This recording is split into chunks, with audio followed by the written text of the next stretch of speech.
Istanbul is Turkey's largest city. It's the heart of Turkey's business and cultural life. The country's largest port and home to more than 12 million people. Byzantium had a superb location on the Bosphorus, the broad strait that connects the Black Sea with the Sea of Marmara and the Aegean. Roman Emperor Constantine I chose Byzantium as his new imperial capital. He ordered his builders to construct a great city of wide boulevards, spacious public squares and grand palaces. It was designated as the New Rome in 330 AD and named after him, Constantinople. 2 centuries later, in 537 AD, Emperor Justinian the Great inaugurated his greatest building project, the Church of the Holy Wisdom, or Hagia Sophia. Set on a hill overlooking the Bosphorus, right where the pagan temple of Byzantium once stood, the great church was the largest and most magnificent building in the entire world at the time. The Byzantine Church of the Holy Saviour of Ankara, built in the 11th century, is very different. A small, beautifully decorated church that was built as the centre of a monastic complex. Located near the city's massive land walls, it boasts the finest Byzantine mosaics in the entire region. The frescoes in the Paracelsian chapel were the product of a new Byzantine art movement, which paralleled the Italian Renaissance. The church is now a museum. Near Hagia Sophia was the city's hippodrome, a place for public games, tournaments, chariot races and special events. Along its spina, or central dividing line, are the great relics of the past. An Egyptian granite obelisk brought by ship from the Nile. A bronze serpentine column, once topped by 3 serpent heads. The column of Constantine, which in Byzantine times was covered in plates of gleaming bronze. The armies of Sultan Mehmet II conquered the imperial city in 1453, putting an end to the Byzantine Empire.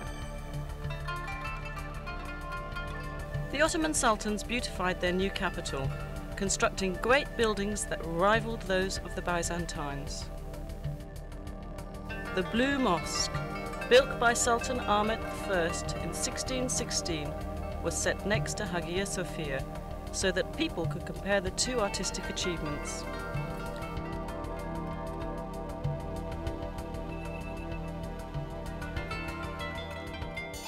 The Sultan endowed his great imperial mosque with many other buildings to serve the people. Fountains, a health clinic, a soup kitchen for the poor, a Turkish bath, a theological seminary, living quarters, shops and storehouses. Topkapi Palace, known as the Seraglio to Europeans, was the home of the imperial family and the centre of the empire's government. Constructed between 1465 and 1478, it was expanded and modified dozens of times over the next 4 centuries. It is a beautiful, livable place of gardens, pavilions and sumptuous royal chambers. Many of them are decorated with priceless Turkish tiles. The most popular section of Topkapi is the Imperial Harem, legendary for its luxury, romance and intrigue. Mozart wrote his famous opera, The Abduction from the Seraglio, about it, and many other artists have let their imaginations fly with visions of what went on there. Located on major trade routes, Istanbul has always been an important commercial city. The Grand Bazaar, with its 4,000 shops, is among the world's most fascinating markets. It's truly a small city in itself.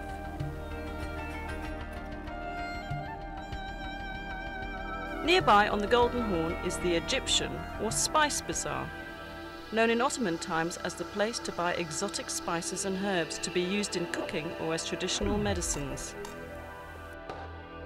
Crowning a hill overlooking the city is the Süleymaniye, or Mosque of Sultan Süleyman the Magnificent, the largest of Turkey's imperial mosques. Built for the empire's greatest sultan, it is the masterwork of Mimar Sinan, Turkey's greatest architect. The region around Istanbul is filled with fascinating places to visit on day trips. Take a fast ferry boat voyage south across the Sea of Marmara to visit Iznik, known in ancient times as Nicaea. Iznik is known today for its agriculture, but it has a deep romantic history. Ancient Nicaea was an important political, cultural and commercial city surrounded by powerful city walls which survive to this day.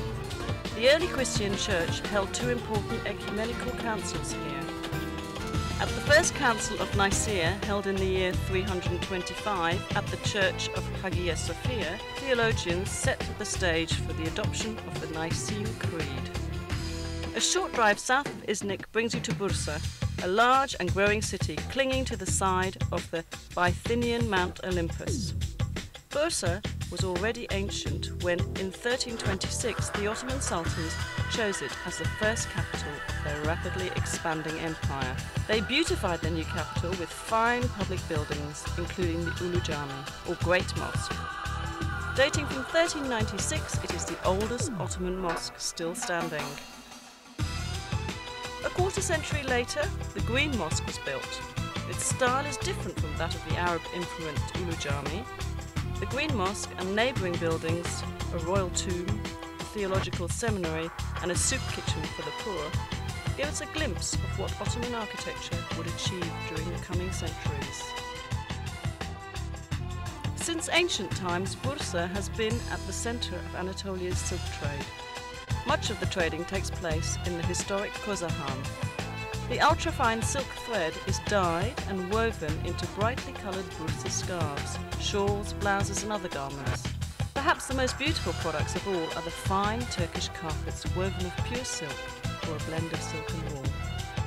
West of Bursa's city centre is the suburb of Çekirge, famous for its hot mineral springs. The Romans enjoyed these baths, as did the Ottomans, who restored and improved the facilities. And in a few hours you'll arrive at the Dardanelles, the historic strait which connects the Aegean and Mediterranean seas with the Black and Marmara seas. During World War I, Winston Churchill sent a huge Allied fleet to force its way through the Dardanelles in order to capture Istanbul and reopen the sea lanes to Russia. Stout Turkish resistance halted the fleet and the invading army, but the cost in casualties was horrendous for both sides. The Allies suffered more than 250,000 casualties and the Ottomans an equal number. Overlooking the southern mouth of the Dardanelles stands ancient Troy. There has been a settlement here since the Bronze Age. The poet Homer tells us the Achaean Greeks attacked the Trojans more than 3,000 years ago because beautiful Helen had been abducted by a Trojan prince.